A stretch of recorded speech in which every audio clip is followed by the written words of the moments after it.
नमस्कार दोस्तों, आज हम कक्षा 10 के अगला चैप्टर लेंगे नागार्जुन। सबसे पहले अपन सदा की तरह कवि परिचय का अध्ययन करेंगे, फिर पाठ परिचय का, और उसके बाद में दो छोटी छोटी कविताएं हैं नागार्जुन की, उनका अध्ययन करेंगे। कल और आज और उषा की लाली, ये दो कविताएं छोटी छोटी कविताएं। तो देखिए, सबसे पहले नागार्जुन का जन्म 1911 में हुआ था और मृत्यु 1998 में हुई थी। अब देखिए,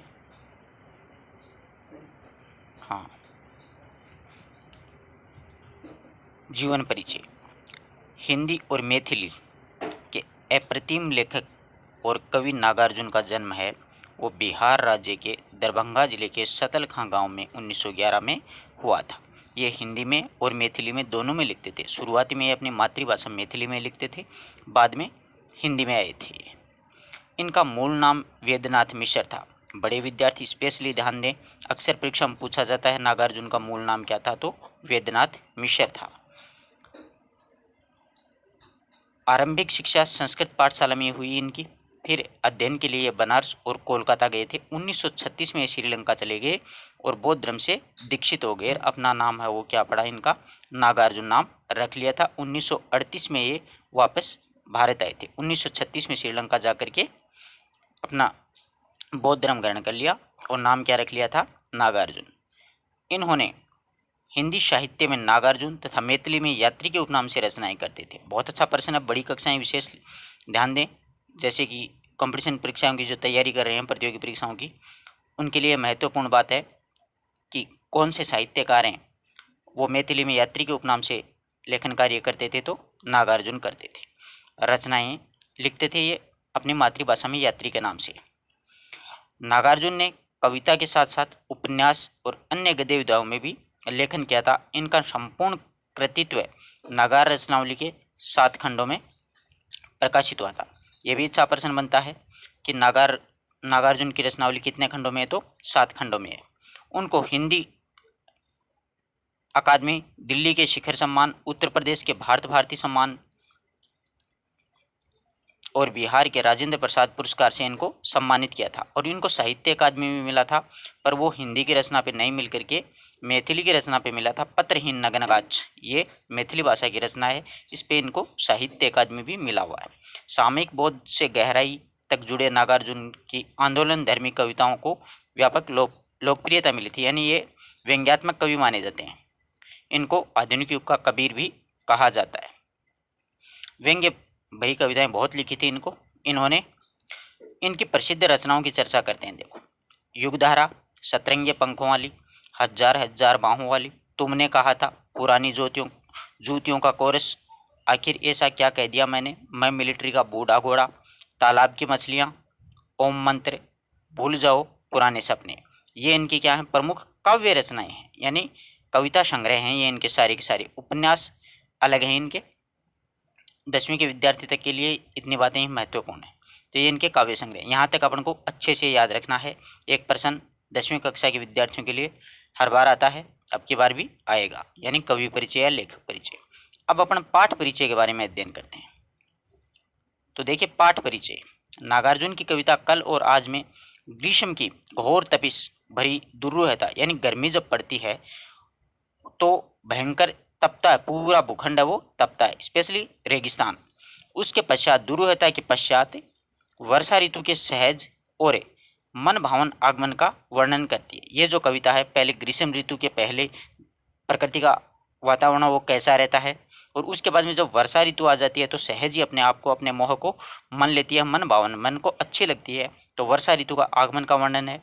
ग्रीष्म ऋतु के हताश और उदास मुख पृष्ठ कृषक जो हैं वो धूल से स्नान करते हुए पक्षी वृंद हैं। सूखे खेतों की वीरान उजाड़पन और बदरंग जो आसमान है, जहाँ एक ओर तो समाज के सोपान पर छूटे हुए अंतिम आदमी का प्रतिनिधित्व करता है, वहीं पर दूसरी ओर प्रकृतिगत चित्रण की सहजता को इसमें दर्शाया गया है। वर्षा ऋतु का आगमन परिवर्तन का संकेत है। वर्षा के आगमन से प्रकृति रूपी जो सुकन्या है और नृत्य करती हुई सी प्रतीत होती है। प्रकृति के समस्त उपादान भी उनका साथ देते हुए प्रतीत होते हैं। ऋतु चक्र का अत्यंत ही सजीव अंकन इस कविता के माध्यम से कवि ने किया है। ठेठ देशज उपादानों यानी देशज भाषा के शब्द लिए हैं उनका प्रयोग करते हुए मुग्धकारी है। भाषा की दृष्टि से नागार्जुन का ठेठ देशी अंदाज मनोरम है, यानी ठेठ देशी भाषाओं का इन्होंने प्रयोग किया है। अब अगली कविता जो है उषा की लाली। उषा की लाली कविता में कवि नागार्जुन का प्रकृति प्रेम सहज रूप से मुखरित हुआ है। शिशु रूप में उगते हुए सूर्य की अप्रतिम छटा से कवि का मन है वो अभिभूत हो जाता है, यानी सवेरे सवेरे का वर्णन किया है कि सवेरे सवेरे प्रकृति का वातावरण कैसा लगता है, इसका प्राकृतिक सौंदर्य कितना मनमोहक होता है, यह इस कविता के माध्यम से अभिव्यक्ति की गई है। तथा उदय, जब सूर्य उदय होने के बाद में होते ही सूर्य की जो केसर की आभा जो कि हिमगिरी के स्वर्ण शिखर का आभास दे रही है, उसी से कवि है वो दूर नहीं जाना चाहता है, अपने आप की दूरी उससे नहीं बनाना चाहता है कि प्राकृतिक सौंदर्य सुबह सुबह बहुत ही मन भावन लगता है, बहुत ही अच्छा लगता है। ये उषा की लाली कविता के माध्यम से अपन को बताया। अब देखो आज की अपन कविता लेते हैं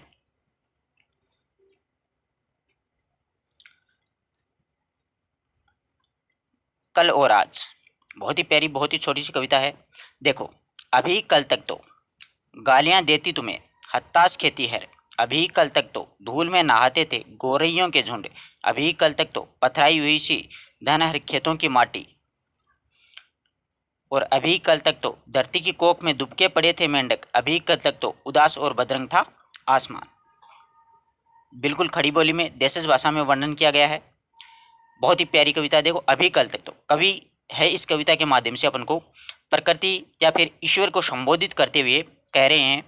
और इस मनोहारी वर्षा ऋतु के आगमन से पहले जब क्या है कि भीषण गर्मी से हताश थे सभी लोग, उनका वर्णन इसमें किया है। तो अभी कल तक तो गालियां देते थे हताश के तीर, कि अभी कल तक तो जो भीषण गर्मी थी उससे हताश किसान जो खेती को सूखते देख करके भगवान या फिर प्रकृति को या फिर धरती को कोस रहे थे। भीषण गर्मी से हताश किसान जो खेती करते थे अपनी खेती को सूखती देख करके तुम्हें कोस रहे थे, तुम्हें बेकार बता रहे थे।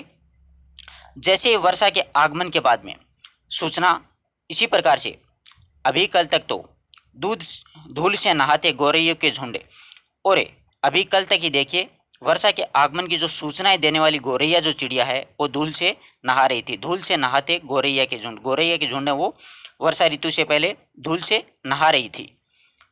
आगे देखो, अभी कल तक तो पथराई हुई थी धनहर खेतों की माटी, और कुछ दिन पहले जिसमें धान उगता था, धनहर यानी धान उगता था, उन खेतों में मिट्टी वो भीषण गर्मी के कारण सूख करके कैसी हो गई थी, बिल्कुल कठोर हो गई थी, पत्थर की जैसी कठोर हो गई थी। अभी कल तक तो देखिए जो कुछ दिन पहले जिस खेतों में धान उगाया जाता था वो जो धरती है वो मिट्टी भीषण गर्मी के कारण अब क्या होगी, सूख करके पत्थर जितनी कठोर हो गई है। धनहर खेतों की माटी है वो बिल्कुल कठोर हो गई, जिसमें धान पैदा होता था वो मिट्टी सूख करके अब कठोर पत्थर की जैसी हो गई है। अब देखो, अभी कल तक तो धरती की कोख में दुबके पड़े थे मेंढक, अभी कल तक तो आज देखो इधर से उधर जो फुदकने वाले मेंढक हैं वो टर टर की ध्वनि करते हुए रातों को गुंजायमान करने वाले मेंढक हैं वो धरती के भीतर छुपके पड़े थे। धरती की कोख में दुबके पड़े थे मेंढक, जो कि मेंढक जो हैं वो इधर उधर से फुदकते हुए टर टर की ध्वनि करते हुए रातों को गुंजायमान रखते हैं। वो कल तक तो क्या है कि धरती की कोख में छुपे हुए पड़े थे। उदास और बदरंग था आसमान, अभी कल तक तो उदास और बदरंग था आसमान। और कुछ दिन पहले ही देखिए वीरान, उदास और फीका फीका सा दिखाई दे रहा था ये आसमान, परंतु वर्षा ऋतु के आते ही सारा परिदृश्य वो बिल्कुल क्या हो गया, बदल गया है। और चारों ओर से शीतल और सैजल और मन को तरंगित यानी मन को अच्छे लगने वाली, मन को लुभावने वाला दृश्य है वो दिखाई देने लग गया है। यानी वर्षा ऋतु के आने से चारों तरफ से प्राकृतिक जो दृश्य है वो बिल्कुल बदल सा गया है। आशा करता हूँ यहाँ तक का पद्य अच्छे से समझ में आया होगा। अगर कोई बात नहीं समझ में आए तो आप लोग पूछ सकते हैं। बिल्कुल साधारण सी कविता है। अभी कल तक तो गोरी गालियां देती थी हताश के तीरियन, जो खेती करने वाले जो किसान हैं वो हताश होकर के सूखती हुई खेती को देख करके तुम्हें कोस रहे थे, तुम्हें गालियां दे रहे थे। अभी कल तक तो धूल से नहाते, यानी जो वर्षा ऋतु के आगमन का सूचना देने वाली चिड़िया है गोरैया, वो भी धूल से नहा रही थी, गोरैयों के झुंड। अभी कल तक तो पथराई हुई थी धनहर खेतों की माटी, और जिन खेतों में धान की खेती होती थी वह खेती अब सूख करके वो मिट्टी है बिल्कुल पत्थर जैसी कठोर हो गई है, अभी कल तक तो धरती की कोख में दुबके पड़े थे मेंढक, अभी कल तक तो। और जो मेंढक पूरी रात टर की ध्वनि से पूरे वातावरण को गुंजायमान रखने वाले मेंढक थे, वो भी कल तक तो धरती की कोख में दुबके पड़े थे। और अभी कल तक तो उदास और बदरंग था जो आसमान उदास और फीका सा दिखाई दे रहा था, वो वर्षा ऋतु के आगमन से अब सारा परिदृश्य है वो भी बदल गया। अगला पद्य देखिए। और आज ऊपर ही ऊपर तन गए हैं तुम्हारे तंबू, और आज चमका रही है पावस रानी बूंदियों की अपनी पायल, और आज चालू हो गई है झिंगुरों की सहनाई अविराम, और आज जोरों से कूक पड़े हैं मोर। नीचे क्या है, जोरों से कूक पड़े हैं नाचते थिरकते मोर। अब देखिए, और आज ऊपर ही ऊपर तन गए हैं, आगे कवि क्या कह रहा है। और आज देखिए, ग्रीष्म ऋतु के बाद में जब वर्षा ऋतु आती है तो पूरा प्रकृति का जब दृश्य बदल जाता है, तो कवि कहना चाहता है कि कल तक वीरान और बदरंग लगने वाला जो आसमान है, अब बादलों के उसमें तंबू से तन गए हैं, और आज ऊपर ही ऊपर तन गए हैं तुम्हारे तंबू। यानी अब वर्षा ऋतु होने के कारण से बादलों के वो सारे सजल तंबू हैं वो तुम्हारे ऊपर तन गए हैं। सांवले सलोने मेघों से किसान के उदास मुख पर मुस्कान है वो बिखेर दी गई है, यानी अब वर्षा ऋतु आएगी।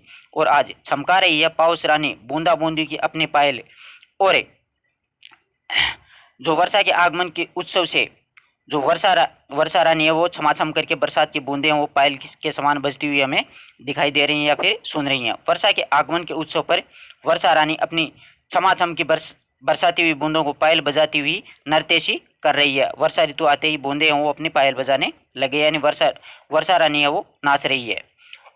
आगे देखिए, चालू हो गई है झिंगुरों की सहनाई अविराम, और आज और गर्मी के सन्नाटे में पूरी रात में अब बिल्कुल गर्मी का सन्नाटा रहता था रात में, परंतु अब वर्षा ऋतु के आने के कारण क्या है कि रात में झिंगूर हैं वो अविरम लगातार गूंज रही हैं। झिंगूरों की जो सेना है वो अविरम लगातार झिंगूर है वो अपनी सेनाई के समान बजायमान गुंजायमान कर रखा है पूरे वातावरण को। ये वैसा ही है जैसे पाउस के आगमन पर सैकड़ों संगीतकार सहनाई बजाते हैं, और ये ऐसा लग रहा है जैसे कि पाउस के आगमन पर सैकड़ों जो संगीतकार हैं वो सहनाई बजाते हैं, वैसे ही झिंगुरों की जो आवाज़ है वो एक सहनाई के समान लग रही कि वर्षा ऋतु का उत्सव आया है। और जोरों से कूक पड़े नाचते थिरकते मोर, और जो मोर हैं वो भी जोर जोर से कूक रहे हैं, नाच रहे हैं, थिरक रहे हैं अपने मदमस्त में। वर्षा ऋतु के आगमन के कारण जो कल तक ग्रीष्म ऋतु में बिल्कुल सुनसान पड़े थे वो मोर हैं वो भी आज नाचने थिरकने लगे कि उनकी ध्वनियाँ हैं, उनकी कूकें हैं वो भी हमें सुनाई दे रहे हैं। जो वन बिल्कुल सुनसान पड़े थे उनमें मोरों की ध्वनि हमें सुनाई दे रही है। अगला पद्य देखिए। और आज आ गई है वापस जान दूब की झुलसी शिराओं के अंदर, और आज विदा हुआ चुपचाप ग्रीष्म समेट करके अपने लावा लश्कर। और आज क्या कि वर्षा ऋतु होने से जो वन सुनसान पड़े थे उन वनों में मोर नाचने लगे हैं, उनकी ध्वनियाँ गूंजने लगी हैं, क्योंकि वो प्रिय अपने घनश्याम यानी बादलों को देख करके वो मदमस्त होकर के नाच रहे हैं। और आज वापस आ गई है जान दूब की झुलसी शिराओं के अंदर। और आज वर्षा की बूंद जो कोमल दूब होती है वो कोमल धूप वाली काया है वो गर्मी के तप के कारण बिल्कुल झुलस सी गई है। गर्मी अत्यधिक ज़्यादा तेज़ पड़ी है जिसके कारण धूप जो कोमल काया लिए हुआ है वह गर्मी के तप के कारण बिल्कुल झुलस गई है। और आज वर्षा की बूंद गिरते ही उसके अंदर वापस जान आ गई है। उस धूप में भी क्या हो गई है, वर्षा की बूंद पड़ते ही उसके नसों में रक्त का संचार हुआ है और उसमें वापस जान आ गई है। दबी हुई हरी हरी वो धूप है वो हरी भरी वापस हो गई है। आगे देखो। और आज विदा हुआ है चुपचाप ग्रीष्म समेट कर अपने लावा लश्कर। और आज वर्षा ऋतु के आगमन के कारण ही जो ग्रीष्म ऋतु है वो अपना सारा ताम झाम, जिस प्रकार से एक राजा की सेना अपने अस्त्र शस्त्र लेकर के चुपचाप चले जाने प्रस्थान करने को शुरू हो जाती है, उसी प्रकार से वर्षा ऋतु आने के कारण ग्रीष्म ऋतु है वह भी अपने सारा ही ताम झाम है अस्त्र शस्त्र समेट करके चुपचाप खिसक रही है। अर्थात वर्षा से पराजित होकर के, गर्मी लज्जित होकर के इस संसार से क्या ले रही है, आज विदाई ले रही है। जिस प्रकार से एक राजा होता है दूसरे राजा से हार जाता है तो अपने लावा लश्कर लेकर के चला जाता है, उसी प्रकार से ये ग्रीष्म ऋतु है वो भी वर्षा ऋतु से पराजित होकर के और लज्जित होकर के इस संसार से क्या ले रही है, विदा ले रही है। ये छोटी सी कविता है कल और आज की। इसी प्रकार उषा की लाली बहुत ही प्यारी कविता है, छोटी सी कविता है। उषा की लाली देखो, उषा की लाली में अभी से नए शिखर हिमगिरी के कनक शिखर आगे बढ़ा शिशु रवि, बदली छवि देखता रह गया ऐपलक कवि। बहुत ही प्यारी छोटी सी कविता उषा की लाली की, यानी सवेरे का वर्णन है। कवि कहता है कि यद्यपि अभी तो दिन का प्रकाश फैला भी नहीं है, यानी सवेरा होने ही वाला है, दिन का पूरा सूर्य का प्रकाश नहीं फैला है, फिर भी पर्वतों की हिम में मंडित चोटियां उषा की लालिमा पड़ने से, यानी कवि कहना चाह रहा है कि पर्वतों पर जो बर्फ के पर्वत हैं उसमें हिम में मंडित जो चोटियां वो उषा की लाली पड़ने से अभी से सुनहले रंग के निखरी सी दिखाई दे रहे हैं, यानी सुनहली सुनहली वो दिखाई दे रही हैं। कनक शिखर, उनके शिखर जो हैं हिमगिरी पर्वतों के, हिम के जो पर्वत हैं उनकी मंडित चोटियां हैं वो बिल्कुल सुनहरे रंग की निखरी निखरी सी दिखाई दे रही हैं। और आगे बढ़ा शिशु रवि, यहाँ पर शिशु बच्चे के रूप में नहीं लगाएंगे, यहाँ पर शिशु का जो भावार्थ है वो छोटे के रूप में लगाएंगे, क्योंकि सूर्य का कोई बच्चा नहीं होता है। सूर्य का प्रकाश जो होता है वो कम होता है, वो छोटा दिखाई देता है, शुरू शुरू में सवेरे सवेरे का वर्णन होता है तभी। तो यहाँ पर देखिए भावार्थ ये लगाएंगे कि आगे बढ़ा शिशु रवि, बदली छवि देखता रहा ऐपलक कवि। इस प्रकार से जैसे ही छोटा सूर्य आकाश में आगे बढ़ता गया तो प्रकृति का दृश्य ही वो बिल्कुल बदल गया, यानी जो स्वर्णिम आभा थी हिमगिरी पर्वत की, जो शोभायमान लगती थी, जो कि अपने को मन लुभावन लगती थी, अच्छी लगती थी, जैसे जैसे सूर्योदय हुआ आगे बढ़ा सूर्य, वह छोटा सूर्य था उसका प्रकाश आगे से आगे बढ़ने लगा, तो प्रकृति का जो दृश्य है वो भी बदली छवि उसका प्रकृति का दृश्य वो भी बदल सा गया है। प्रातःकालीन जो रोमांचकारी दृश्य के सामना पाकर के कवि बिल्कुल आश्चर्यचकित हो गया, यानी प्रातःकाल का जो रोमांचकारी दृश्य था उसको अपने सामने पाकर के कवि बड़ा आश्चर्यचकित होकर के एकटक उसको दृश्य को देखता रह गया, यानी देखता रहा ऐपलक कवि। ऐपलक यानी बिना पलक झपकाए एकटकी लगा करके कवि है उस हिमगिरी के दृश्य को देख रहा था कि हिमगिरी के जो स्वर्ण शिखर हैं वो किस प्रकार से सुनहले सुनहले सुंदर सुंदर लग रहे हैं। अगला पद्य देखिए। ड्रथा प्रतिपल अपरूप ये जादुई आभा, जाए ना बिखर। उषा की लाली में भले हो उठे निखर, हिमगिरी के कनक शिखर। डर था, कवि क्या कह रहा है, कवि मन में इस बात से डर रहा था कि ऐसा सुंदर जो प्राकृतिक दृश्य है कहीं पर अदृश्य न हो जाए। डर था प्रतिपल अरूप ये जादुई आभा, जाए ना बिखर। कवि के मन में यह डर था कि ऐसा सुंदर जो प्राकृतिक दृश्य है वो अरूप न हो जाए, यानी अरूप का मतलब अदृश्य न हो जाए, अपरूप यानी अदृश्य न हो जाए। जो जो सूर्य आकाश में ऊंचा उठा था उषाकालीन रंगों की छटा कम होती जा रही, जैसे जैसे सूर्य का प्रकाश बढ़ा वैसे वैसे ही जो उषाकालीन रंग थे उसकी छटा वो भी बदलती जा रही थी। कवि नहीं चाहता था कि ये अनूठा दृश्य अभी लुप्त हो जाए, जाए ना बिखर, जाए ना भी, यानी जो आभा है, जो सौंदर्य है, प्राकृतिक सौंदर्य वो अभी बिखर ना जाए, इस बात का कवि को क्या लग रहा था, डर लग रहा था। वह प्रकाश का संपूर्ण अद्भुत नज़ारा एक जादू के जैसा दिखाई दे रहा था कवि को, और खेल जैसा कवि को लग रहा था कि ये कोई खेल है। कवि चाहता है कि वह दृश्य अभी देखने को मिले, यानी दोबारा बार बार उसी दृश्य को देखता रहे, शीघ्र ये बिखर न जाए। उषा की लाली भले ओ उठे निखर, हिमगिरी के कनक शिखर। उषा की लालिमा पड़ने से जो पर्वतों के शिखर हैं बड़े ही सुनहले लग रहे थे सवेरे सवेरे के टाइम में, उनका रूप निखर उठा था, वे सोने के जैसे लगने लगे थे। हिमगिरी के कनक शिखर यानी हिमगिरी पर्वत के जो शिखर हैं वो सोने के जैसे लगने लगे थे। लगने वाले शिखर कवि को मन ही मन में मुग्ध कर रहे थे, यानी कवि को सोने के शिखर वो बहुत ही मन लुभावने या अच्छे लग रहे थे। इस प्रकार से ये उषा की लाली छोटी सी कविता है, और कल और आज अपन ने 2 कविताओं का अध्ययन किया नागार्जुन की। आशा करता हूँ कि दोनों कविताएं आराम से आपको समझ में आई होंगी। अगर किसी प्रकार का कोई डाउट है तो आप कमेंट बॉक्स में ज़रूर लिखिएगा। धन्यवाद दोस्तों।